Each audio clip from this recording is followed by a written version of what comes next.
So hello friends, I hope तुम्ही मजेत असाल. तर आज आपण 5 मिनिटाच्या अंदर इंट्रोडक्शन टू पॉलिमर केमिस्ट्री हे चॅप्टर पाहणार आहोत. तर ठीक आहे, सगळ्यात पहिले याचं बेसिक्स आहे मोनोमर. तर मोनोमर म्हणजे काय तर बघा, starting material of polymer is called as monomer.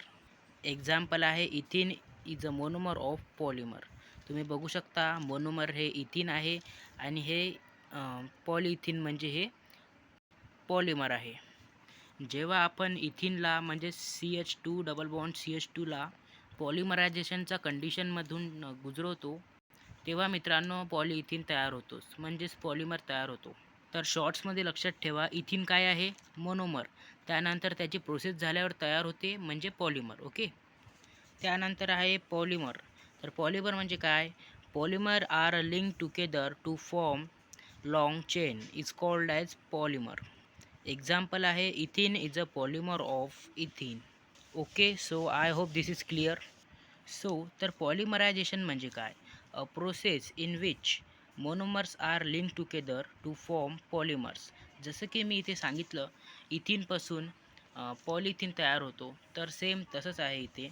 A process in which monomers are link together to form polymers is called as polymerization condition. म्हणजेच शॉर्ट्समध्ये लक्षात ठेवा, जेव्हा मोनोमरपासून पॉलिमर बनतो त्या कंडिशनला म्हणतात पॉलिमरायझेशन. आणि ते कंडिशन कशी आहे? तर polymerization into atmospheric temperature N2 gas 533 to 573 kelvin, हे आहे त्याची कंडिशन. तर नेक्स्ट टॉपिक पाहूया आपण, क्लासिफिकेशन ऑफ पॉलिमर्स. तर पॉलिमरचे टोटल किती टाईप्स आहेत? 4 टाईप आहे. कोणकोणते?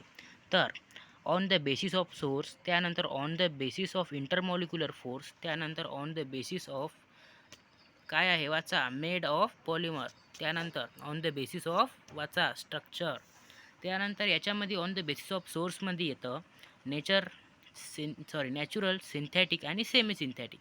त्यानंतर यामध्ये येतं इलास्टोमर्स, फायबर आणि थर्मोप्लास्टिक आणि थर्मोसेटिंग. त्यानंतर मेड ऑफ पॉलिमर्समध्ये येतं ॲडिशनल पॉलिमर, त्यानंतर कंडेन्सेशन पॉलिमर, आणि आखरी ऑन द बेसिस ऑफ स्ट्रक्चरमध्ये येतं लिनियर ब्रांच आणि नेटवर्क. तर आजचा टॉपिक कसा वाटला तुम्हाला? भेटूया नेक्स्ट व्हिडिओमध्ये, आणि व्हिडिओ आवडल्यास सबस्क्राईब नक्की करा.